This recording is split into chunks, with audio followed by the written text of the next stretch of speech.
সবাইকে স্বাগতম সুরের গল্প অনুষ্ঠানে। আসলে সুরের গল্প একটা গানের আড্ডা। সুরের যে জার্নি, সেই জার্নি কার কিরকম সেই বিষয় নিয়ে আজকে আমরা আড্ডা দেব। আজকে আমাদের অতিথি তিথি রয়, আমাদের সঙ্গীত বিভাগের স্টুডেন্ট। আজকে আমরা তিথির সাথে তার গানের যে জার্নি, এই জার্নি নিয়ে আমরা আজকে জানবো তিথি কিভাবে এই পর্যন্ত এসছে, তিথির জীবনের গানের স্থান কোথায়। তিথি কেমন আছো? জি স্যার, ভালো আছি। আপনি ভালো আছেন? আমি খুব ভালো আছি। তো তিথি, কবে থেকে তুমি গান বাজনা শুরু করেছো? আমার যতদূর মনে পড়ে আমি ক্লাস 3 থেকে গান বাজনা শুরু করেছি। আচ্ছা, এই ইন্সপিরেশন কার ছিল? আসলে আমার ফ্যামিলিতে কেউ সেভাবে গান বাজনা করে না, কিন্তু আমার অনেক ইচ্ছা ছিল গান শেখার। তো তারপরে আমি আমার মাকে বলি যে মা, আমি গান শিখতে চাই। তারপর আমার মায়ের হাত ধরেই আসলে আমার গান শেখা। আর তোমাকে, তার মানে যেহেতু তোমার পরিবারে কেউ গান বাজনা করেন না, জি, তো সুরের বিষয়টা তোমাকেই টানলো? জি, আমাকে নিজেকেই টেনেছে। কিভাবে টানলো, কখন, কিভাবে মনে হলো তোমার যে গান বাজনা করতে চাই? মনে আছে? বা জি, মনে আছে একটু একটু। যে আমি ছোটবেলায় আমি টিভিতে দেখতাম যে গানগুলো হচ্ছে সিনেমার গান বিভিন্ন, তো আমি ওগুলো গাইতাম, গানগুলো নিজে নিজে গাইতাম। তো আমার মা বলতো তুই তো সুন্দর গাস, যে ওরকমই হুবহু গাচ্ছিস। এভাবে গাইতে গাইতে গাইতে আমার এক সময় ভালো লাগা তৈরি হয়। তারপর আমি মাকে বলি যে মা, আমি গান শিখতে চাই। বাবাকে বলি, তারপর তারা আমাকে একাডেমিতে ভর্তি করেন। তোমাদের পরিবারের ধরো বাবা মা গান গাইতেন না বা পছন্দ তো করতেন? জি জি, অবশ্যই। তো তোমাদের এরকম পরিবারের কেউ কি ছিলেন যারা গান বাজনা করতেন বা সাথে গান বাজনার সঙ্গে ছিলেন বা কোনো কি ছিল? আমার মামা একটু একটু গাইতেন, মানে মামারও এরকমই নিজের ইচ্ছাতেই আর। আচ্ছা, মানে সুরের প্রতি যে ভালো লাগা, সেটা আসলে সুর কিন্তু এমনি এমনি আসে না, এটা কিছুটা হেরিডিটি লাগে। মামার সুরের একটা নেশা ছিল, সেইটা হয়তো ভাগ্নির কাছে এসেছে। তো সেইভাবে তিথি তুমি ওই ছোটবেলা থেকেই সুরের প্রতি তুমি একটা নেশা কাজ করতো, যে গান গাবো গান গাবো, গান না গাইলে ভালো লাগে না। তো ধরো প্রথমে তুমি ছোট্টবেলায় যে গানটা তুমি প্রথম গেয়েছো, গিয়ে মনে হয়েছে আমি তো গান গাইতে পারি, কি গান ছিল সেটা? এটা ছিল আসলে একটা সিনেমার গান, আমার মনে আছে, ভারতীয় বাংলার গান আর কি। ও যে কিছু কিছু কথা আর কিছু পরিচয়। শুনি তো একটু, এক লাইন এমনি এমনি খালি গলায় শুনি। আচ্ছা। কিছু কিছু কথা আর কিছু পরিচয়, মনে মনে চুপি চুপি দোলা দিয়ে যায়। এই সুর তোমাকেও দোলা দিয়ে গেল না? জি স্যার। এই গান তুমি শুরু করলে, শুরুতে এই গান গাচ্ছ, মাকে শোনালে, এবং মা তোমার গান শুনে বললো যে বাহ, তুই যে সুন্দর গান গাচ্ছিস। তোমার চাওয়াটাও তুমি মায়ের কাছে পেশ করলে যে মা, আমি গান গাইতে চাই। যদি মা রাজি না থাকতেন, মা যদি কিছুটা কঠোর হতেন যে না, গান বাজনার দরকার নাই, পড়াশোনা নষ্ট হবে, তাহলে তো হয়তো তিথি এই পর্যন্ত আসা হতো না। তার মানে সঙ্গীতের জন্য পারিবারিক একটা সাপোর্ট খুব ইম্পর্টেন্ট, এবং পরিবারের মানুষ, সে অভিভাবক যারা, পিতা বা মাতা বা গ্র্যান্ডফাদার, গ্র্যান্ডমাদার, এরকম এরা যদি যখনই সাপোর্ট দিয়ে দেয়, তখন একটা বাচ্চা তার স্বপ্নের ডানা মেলতে পারে। তিথিও তার মায়ের, বাবা কি করতেন? বাবা না করতেন? আমার বাবা না করেননি। প্রথম দিকে আসলে মাই আমার আগ্রহটা, মানে আমার কথা শুনেছেন, তারপরে আমার মাই আমাকে প্রথম দিকে নিয়ে যেতেন। বাবা হচ্ছে স্কুলের টিচার, বাবা সেরকম সময় পেতেন না। আচ্ছা, তো এরপরে না করতেন না? করতেন না। হ্যাঁ, মানে একটু গুরু গম্ভীর নাকি? যে আচ্ছা দেখি কি করে। এটা। তো বাবা কখনো প্রশংসা করেনি? হ্যাঁ অবশ্যই করেছে। আচ্ছা, পরে যখন তুমি ভালো গাইছো হ্যাঁ, অবশ্যই। তখন বাবা বলেছে না, বাবা হচ্ছে আমি যে সঙ্গীত বিভাগে পড়ি আমার বাবা মা খুবই খুশি আহা যে সব সময় সবাইকে বলে বেড়ায় যে আমার মেয়ে আহা। সঙ্গীতে পড়ে, আহা। সে গান নিয়ে কিছু করতে চায়। বাহ, গুড, ভেরি গুড। বাবা আমার প্রতি শ্রদ্ধা। আহ, তুমি ধরো এই যে গিটার বাজাচ্ছ, জি প্রথম তুমি গান কখন গাইলে? স্কুলে গিয়ে গান গাচ্ছ না? স্কুলে জি গিয়ে জি, গান জি, গিয়েছো তো স্কুলে, না? জি স্কুলে গিয়ে বন্ধুদের মধ্যে যখন প্রচারিত হলো যে তুমি গান গাও, তুমি জি। শিল্পী, জি এটা যারা গান বাজনার সাথে যুক্ত থাকে তারা তো স্কুল লাইফ থেকেই শুরু হয়ে যায় তাদের শিল্প চর্চা। জি তো স্কুল লাইফেও তো গান গেয়েছো না? জি অবশ্যই। কি ধরনের গান গাইতে তখন? আমি সবগুলোই গাইতাম, সব জনের গানই গাইতাম, আধুনিক, আচ্ছা। রবীন্দ্র, নজরুল। ধরো তোমার পছন্দের গান, তুমি তোমার প্রত্যেকটা মানুষের একটা নিজস্বতা থাকে, নিজস্ব ভালো লাগা থাকে, আইডেন্টিটি থাকে, বিভিন্ন জনরার গান সে শোনে এবং তার তার কারো মনে হয় যে আমি এই মডার্ন গানটা আহা কি সুন্দর, এই হিন্দি গানটা আহা কি সুন্দর। তো এরকম নানা ধরনের গান শুনছো। তো তোমার এখন কি গান গাইতে ভাল লাগছে? কি গান গাইতে ভাল লাগবে? আমার আসলে সেমি ক্লাসিক্যাল গানের মানে গানের প্রতি সবসময় আগ্রহ বেশি, আগ্রহ। সেগুলো আমাকে টানে বেশি। আমরা কথা বলতে চাই না, জি। আমরা তোমার ভালো লাগার জায়গাটা আমরা শুরু করতে চাই একটা গান গানে। জি জি শান্ত।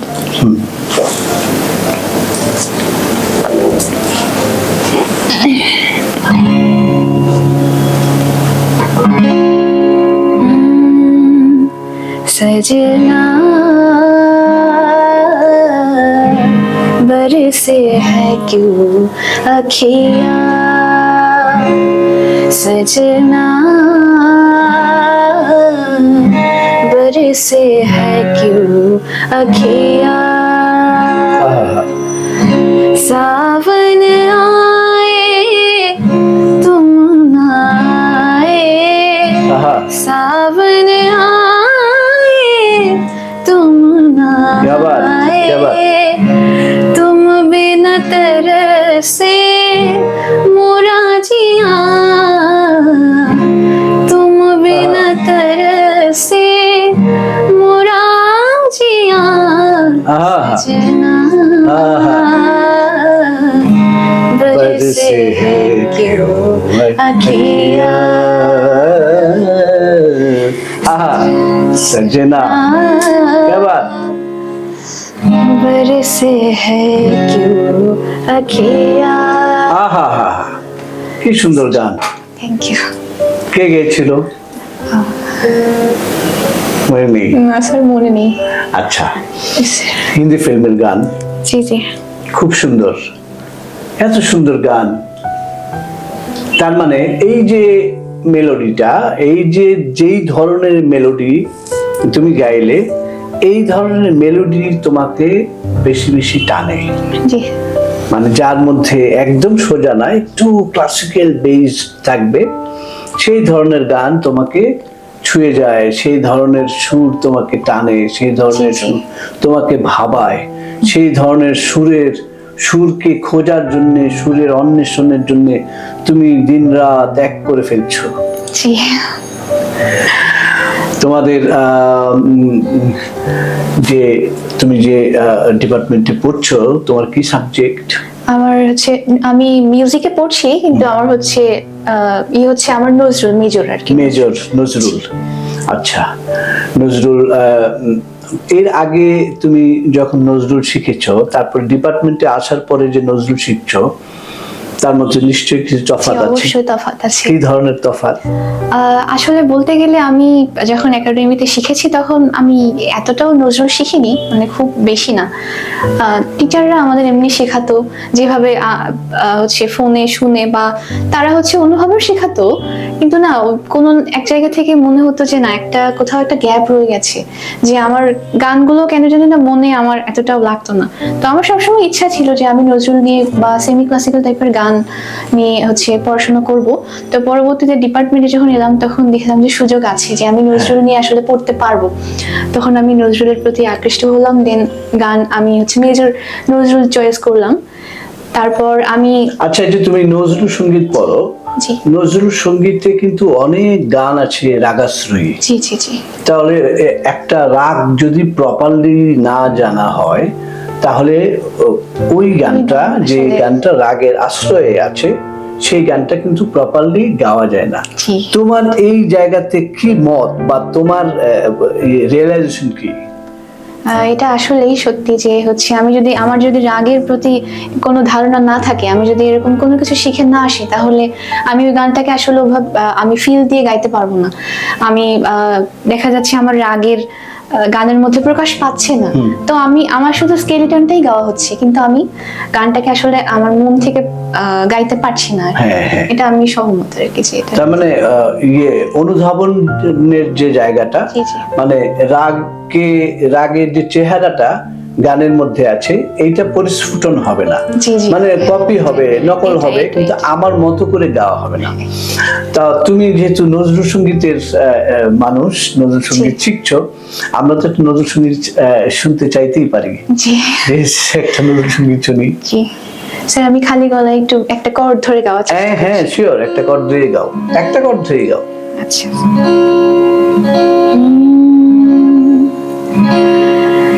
বুকে তোমায় রাখতে প্রিয়, আহা, চোখে আমার বাড়ি ঝরে, আহা। চোখে যদি রাখতে চাই, বুকে ওঠে ব্যথা ভরে, আবার যত দেখি তত হয় পিপাসা বাড়িয়া যায়, আহা, যত দেখি তত হয় আহা। পিপাসা বাড়িয়া যায়। কে তুমি জাদু করে বলো, কে তুমি জাদু বাহ, বাহ, বাহ। করি, স্বপ্ন মোর চারিনি দাঁড়ালে, দে। তো আজ মোর দাঁড়ালে, আহা। দুয়ারে মোর। বাহ বাহ বাহ বাহ। তিথি, সত্যি আমি তোমাদেরকে পড়িয়েছি, তোমাদের ক্লাস আমি নিয়েছি, প্রচুর ক্লাস নিয়েছি, তোমাদের কম্বাইন ক্লাস আমি নিতাম। জি স্যার। এই লাস্ট ইয়েও বোধহয় আমি জি, করেছি, জি, জি। কিন্তু আমি আসলে ইন্ডিভিজুয়ালি কাউকে কোর্সের বাইরে তো আমার ঠিক একটা শোনা হয় না, জি। কিন্তু সত্যি কথা আমি क्या बात है, তার নোট যে সে যে নোটগুলোকে ছুঁয়ে যাচ্ছে, লাগিয়ে যাচ্ছে, ভেরি গুড, মানে লাগছে, শরীরে লাগছে, Thank you, sir. মানে আমি এরকম ভাবে তো আলটিমেটলি তোমাকে শুনিনি। জি, জি। আমি শুনতাম যে তোমার আওয়াজটা ভালো, তুমি আমার কোর্স যখন গাইছো, কিন্তু ইন্ডিভিজুয়ালি শোনা হয় নাই। খুব ভালো হচ্ছে, মানে সুরের যে জায়গাটা, যেই জায়গাটা আমরা আসলে শিখতে চেষ্টা করি, জি, স্যার। সুরের যে অবস্থান, স্বরের অবস্থান, এই জায়গাগুলো আসলে একটা চিত্রের মতো, একটা চিত্র তৈরি করে গান জি, গাইতে জি, হয়। জি। এই চিত্রটা আসলে যার মধ্যে আসে, সে নিজস্বতা তৈরি করতে পারে। জি স্যার। তো খুব ভালো লাগা কাজ করছে। আমি আরেকটা একটা সুন্দর গান আরেকটা শুনতে চাই, কথা বলতে ইচ্ছা করছে না, জি প্লিজ। স্যার। আমি ওকে।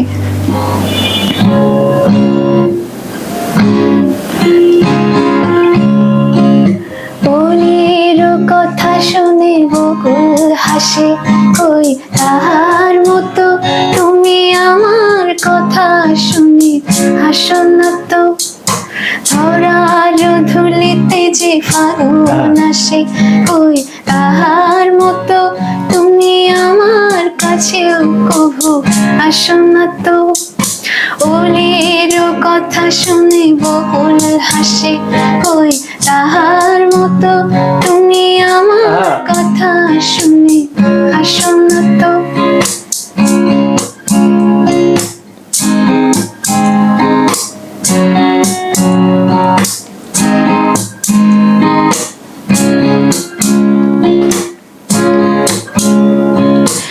আকাশ পাড়ি ওই অনেক দূরে, যেমন করে মেঘ যায় ঘুরে। আকাশ পাড়ি ওই অনেক দূরে, যেমন করে মেঘ যায় ঘুরে।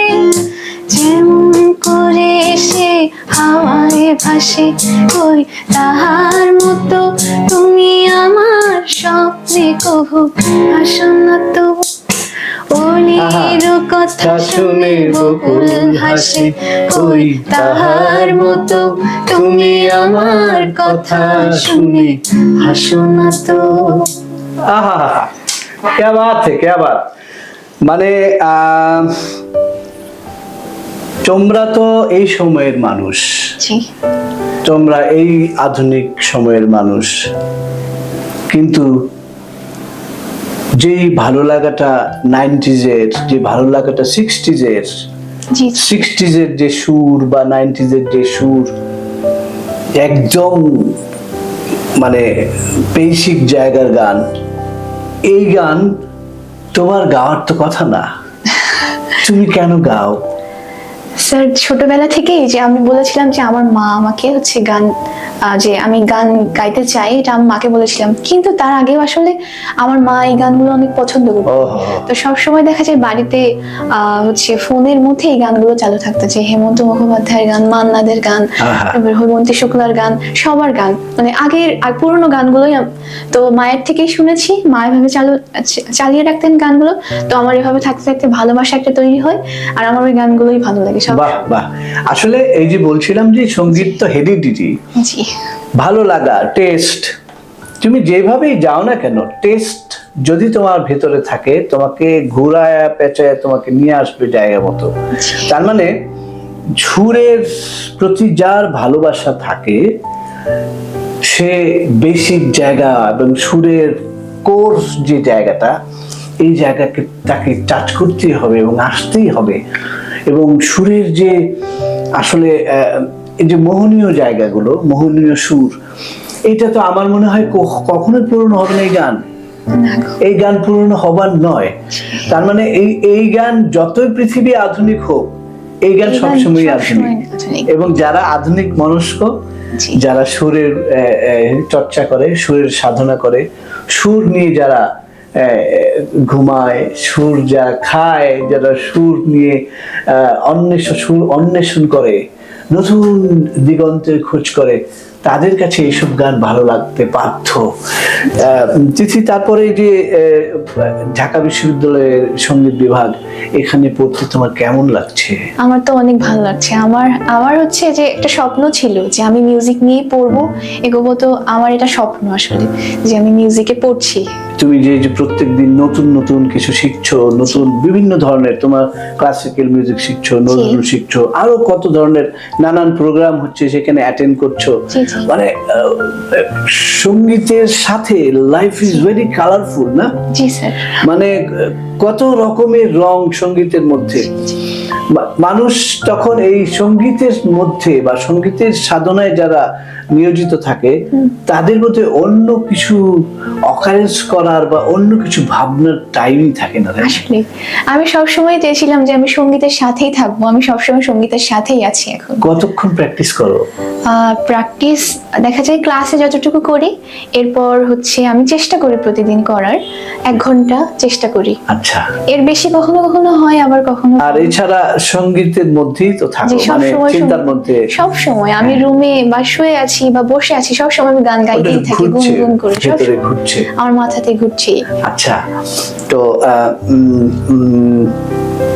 আর কি ধরনের সুর তুমি এই যে ধরো নজরুল গাইছো, গাইতে গাইতে এমন হয় না যে, আমার মনে হয় যে হঠাৎ করে কোনো একটা গান শুনলাম, মনে হয় এই গান, এই সুরটা তো খুব ভালো লাগছে, এই প্যাটার্ন তো আমি জানি না, এই সুরটা তো আমি জানি না, এটা কি গান, আমি এই গানটা শিখবো, জি। এরকম কি গান তুমি মানে এরকম তোমার কখন মনে হয়েছে না যে এই গানটা আমি শিখবো? এরকম কি গান আছে তোমার যে এরকম মনে হয়েছে? সেটা ফিল্মের গান হতে পারে, সেটা মডার্ন গান হতে পারে, যে কোনো কিছু। আসলে দেখা গেছে যে আমি তো সবসময় সেমি ক্লাসিক্যাল বা ক্লাসিক্যাল টাইপের গানই গাইতাম।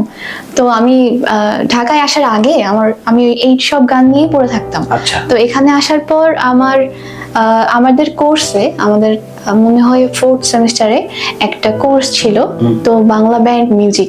তো আমার এটা জানা ছিল না, আমি জানতাম, এমনি শুনতাম, কিন্তু আমার কখনো না ওইভাবে শেখা হয়নি বা ওইভাবে আমি কখনো গানগুলোর ভিতরে ঢুকিনি। যখন আমি কোর্সটা সম্পর্কে জানলাম তখন আমি দেখলাম অদ্ভুত রকম যে না, এই গানগুলো তো ভালো, খারাপ না, এগুলো তো অনেক মানে আমার মন ছুঁয়ে যাচ্ছে, যে আমি গাচ্ছি, গাওয়ার পর মনে হচ্ছে না আমি গাইতে পারবো আসলে। তার মানে গান যে ধারারই হোক, সেইটা যদি সুরে হয় তাহলে সেটা অবশ্যই ভালো লাগার মতো। এই যে ব্যান্ড মিউজিক বলি আমরা, অনেকেই হয়তো এটাকে নিতে পারছে না বা নেয় না, কিন্তু তারা হয়তো, আমার মনে হয় সেটা বোঝে না। সুর, যে কোনো সুরই ভালো লাগাতে পারা একটা যোগ্যতার বিষয়। তো এরকম শুনে যে প্রেমে পড়ে গেলে ব্যান্ডের গান, তখন কি গান তুললে তুমি, কি গান গাওয়ার চেষ্টা করলে?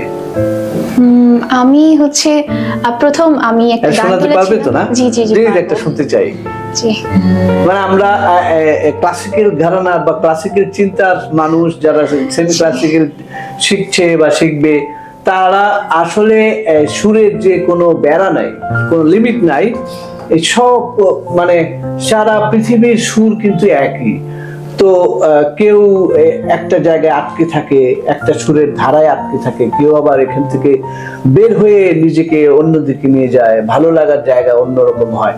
তো তিথিও সেরকম নজরুলের শিক্ষার্থী, সে তারপরে আবার তার ব্যান্ডের গান যখন ভালো লেগে গেল, তখন তিথি কি গান গাইছো ব্যান্ডের? স্যার আমি সেই তুমি শুনি একটু গাওয়ার চেষ্টা করছি। Sure sure. সেই তুমি কেন এত চেনা হলে, সে আমি কেন তোমাকে দুঃখ দিলে, কেমন করে এত চেনা হলে তুমি, কিভাবে এত বদলে গেছি আমি, ও বুকেরই সব কষ্ট দু হাতে সরিয়ে চলো বদলে যাই। তুমি কেন বোঝো না তোমাকে ছাড়াই আমি অসহায়, আমার সবটুকু ভালোবাসা তোমায় ঘিরে, আমার অপরাধ ছিল যতটুকু তোমার কাছে, তুমি ক্ষমা করে দিও আমায়, তুমি ক্ষমা করে দিও আমায়। Everything is possible. Everything is possible. This is called versatility. তার মানে একজন শিল্পী সে যে কোনো একটা পার্টিকুলার প্যাটার্নে আটকে থাকবে না। মানে নজরুল গাচ্ছে, নজরুল গাইলে আমি নজরুলের মতোই সব গান গাইবো, নট নেসেসারি। এবং সে যে এটাকে যে সে ভেঙে তার ব্যান্ডের গান সে যখন গাইছে, তার এক্সেন্ট কিন্তু সে সেই রকম দেওয়ার চেষ্টা করছে। এবং মানে ওয়াও, ভেরি গুড।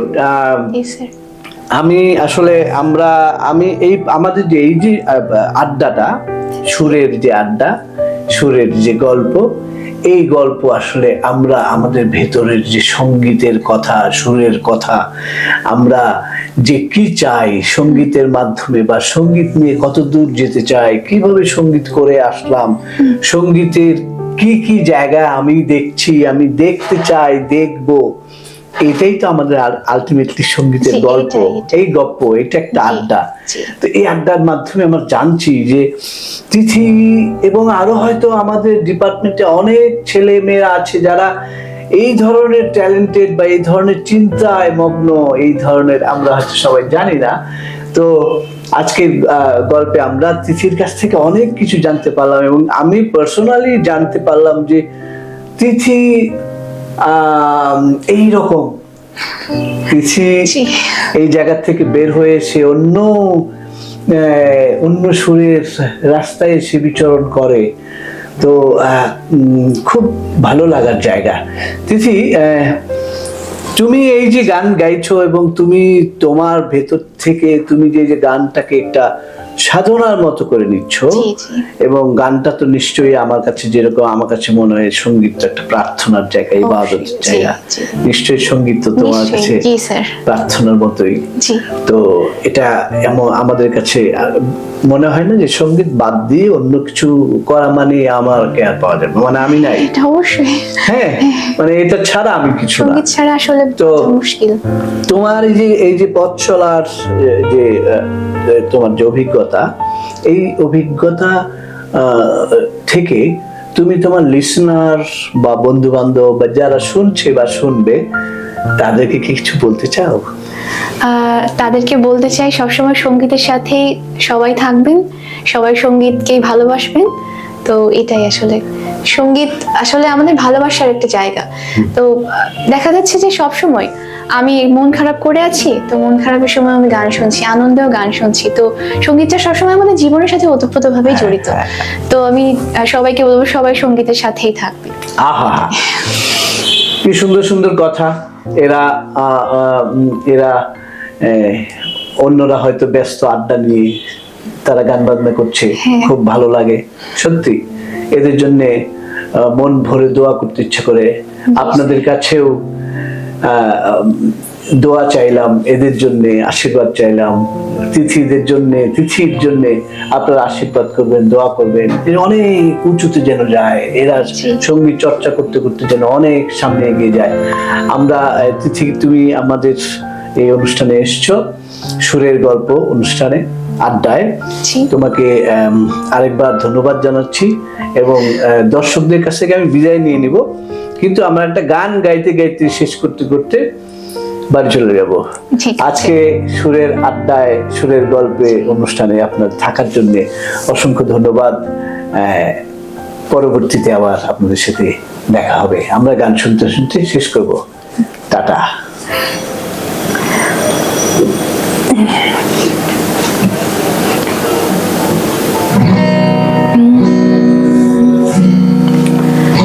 বেদনাকে সাথী করে পাখা মেলে দিয়েছ তুমি,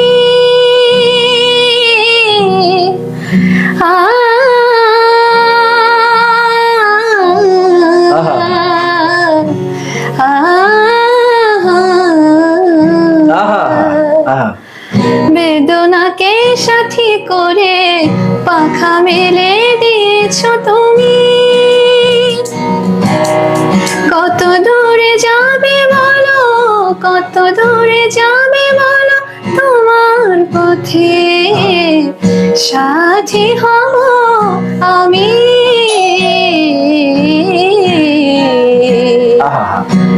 আজ এই বৃষ্টির কান্না দেখে মনে পড়লো তোমার